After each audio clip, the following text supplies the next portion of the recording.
সে ভোরবেলা আজান শোনার পরে ওর পরদিন এসে সে কেঁদে দিছে আমাকে যে আপনি আমাকে যা দিচ্ছেন এর চেয়ে ভালো আর কিছু না। আসসালামু আলাইকুম। আজকে আমরা একটা খুবই ইমোশনাল জিনিস নিয়ে কথা বলবো, যে আমাদের সমাজে বয়স্ক যারা আছে, আমিও বয়স্ক, একটা বয়স্ক মানুষের যেমন তার সমস্ত সিস্টেমই আস্তে আস্তে তার ক্ষমতা কমে যায়।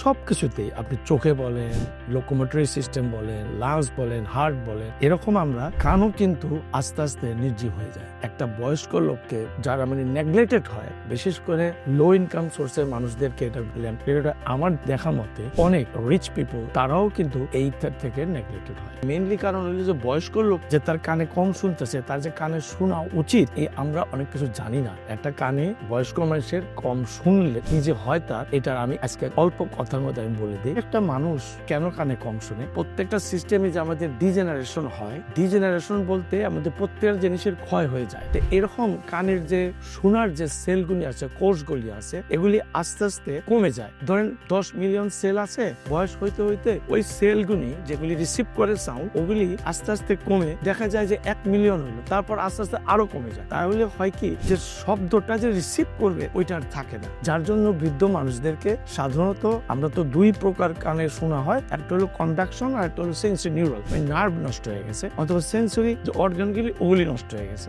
সেই কারণে কানের মানুষের কম শুনে। এখন আসুন যে একটা বয়স্ক মানুষ কিছু বলে না, এখন আমাদের উচিত হইলো কি, আমরা যারা ছেলে মেয়েরা আছি অথবা তার গ্র্যান্ডসনরা আছে, তাদের উচিত হইলো তাকে নিয়ে একজন ডাক্তার কাছে যাওয়া এবং তাকে পরীক্ষা করা। পরীক্ষাটা করলে যেটা বেরিয়ে আসবে, দেখা যাবে যে তারা জানেই না যে এরকম একটা লস করে বসে আছে, হিয়ারিং লস করে বসে আছে। করার পরে দেখা গেল কি, যে সিভিয়ারলি সে শোনে না, এবং এই যে শোনে না, যে এটাতে কি বড় এফেক্ট হইতে পারে। এখনকার দুনিয়াতে যে সবচেয়ে একটা থ্রেটেন্ড একটা অসুখ, যেটাকে বলে ডিমেনশিয়া অথবা আলজাইমার্স এবং ডিমেনশিয়া, সবচেয়ে বড় কারণ হলো মানুষের কমিউনিকেশন অভাব। তার প্রত্যেকটা সিস্টেম নষ্ট হয়, তার চোখের পাওয়ার কমে। এই যে কমিউনিকেশন যে কমে যাচ্ছে, এতে ব্রেনের উপরে অনেকটা ইফেক্ট করে। এটাকে বলে কগনিশন ভ্যালু। এই কগনিটিভ ভ্যালুটা যখন কমে যায়, মানুষ এমনি আস্তে আস্তে সব ভুলে যায়, রিকগনাইজ করতে পারে না, ভুলে যায়, নানান ধরনের কষ্ট হয়। এবং এই রোগীগুলি আমার ধারণা ক্যান্সারের চোখ হতে সব দেখতেছে, কিছুই বুঝতেছে না। এটা বড় হতাশা একটা জিনিসের মতো। এখন আমার মনে হয় যদি ওই লোকটাকে চিকিৎসার মাধ্যমে যদি তাকে শুনে দেওয়া হয়, উনি কিন্তু